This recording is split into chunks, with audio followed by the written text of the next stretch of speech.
I thought I would talk a little today about how people think. I'm fascinated by this question. I'm a social psychologist, which basically means I'm a professional people watcher. So this is what I do. I try to figure out how humans think and how we might be able to think better. And here's something I noticed a few years ago about how I seem to think. Here's a typical week in my life, which usually seems to revolve entirely around publishing papers. So here I am in the maximum of my artistic abilities as a stick figure, going along at baseline, and a paper gets accepted. I get this rush, this blip of happiness, and then I'm back to baseline by about lunchtime. A few days later, a paper might get rejected, and that feels pretty awful. And I wait for that blip to end, but somehow I just can't stop thinking about it. And here's the craziest part. Even if another paper gets accepted the next day, well, that's nice, but somehow I can't get that pesky rejection out of my head. So what is going on here? Why does a failure seem to stick in our minds so much longer than a success? Well, together with my colleague Amber Boydston in the political science department, I started thinking about this question of do our minds get stuck in the negatives? We all know intuitively that there are different ways of thinking about things. The same glass, the saying goes, can be seen as half full or half empty.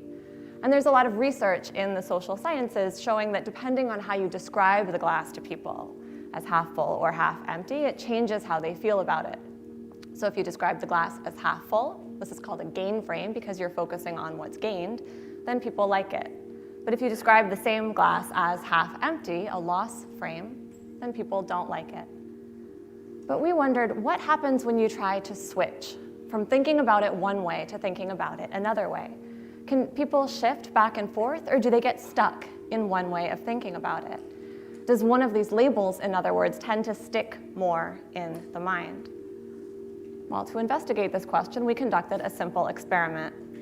We told participants in our experiment about a new surgical procedure, and we randomly assigned them to one of two conditions.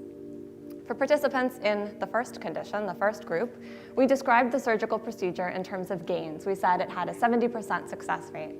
And for participants in the second group, we described the procedure in terms of losses. We said it had a 30% failure rate. So it's the exact same procedure. We're just focusing people's attention on the part of the glass that's full or the part of the glass that's empty. Perhaps unsurprisingly, people like the procedure when it's described as having a 70% success rate, and they don't like it when it's described as having a 30% failure rate. But then we added a twist. We told participants in the first group, you could think of this as a 30% failure rate. And now they don't like it anymore. They've changed their minds. And we told participants in the second group, you could think of this as a 70% success rate, but unlike the first group, they stuck with their initial opinion. They seemed to be stuck in the initial loss frame that they saw at the beginning of the study. We conducted another experiment to test how easily people could convert from one frame to another. This time, we told participants, imagine there's been an outbreak of an unusual disease and 600 lives are at stake. And we asked participants in one group, if 100 lives are saved, how many will be lost? And we asked participants in the other group, if 100 lives are lost, how many will be saved? So everyone just has to calculate 600 minus 100 and come up with the answer of 500. But whereas people in one group have to convert from gains to losses in order to do that, people in the second group have to convert from losses to gains. We timed how long it took them to solve this simple math problem. And what we found was that when people had to convert from gains to losses, they could solve the problem quite quickly. It took them about 7 seconds on average. But when they had to convert from losses to gains, well, now it took them far longer, almost 11 seconds. So this suggests that once we think about something as a loss, that way of thinking about it tends to stick in our heads and to resist our attempts to change it. What I take away from this research and from related research is that our view of the world has a fundamental tendency to tilt toward the negative. It's pretty easy to go from good to bad, but far harder to shift from bad to good. On a more personal level, what this research means to me is that you have to work to see the upside. Literally, this takes work. This takes effort. And you can practice this. You can train your mind to do this better. There's research out of UC Davis showing that just writing for a few minutes each day about things that you're grateful for can dramatically boost your happiness and well-being and even your health. We can also rehearse good news and share it with others. We tend to think, right, that misery loves company, that venting will help get rid of our negative emotions, that we'll feel better if we just talk about how terrible our day was.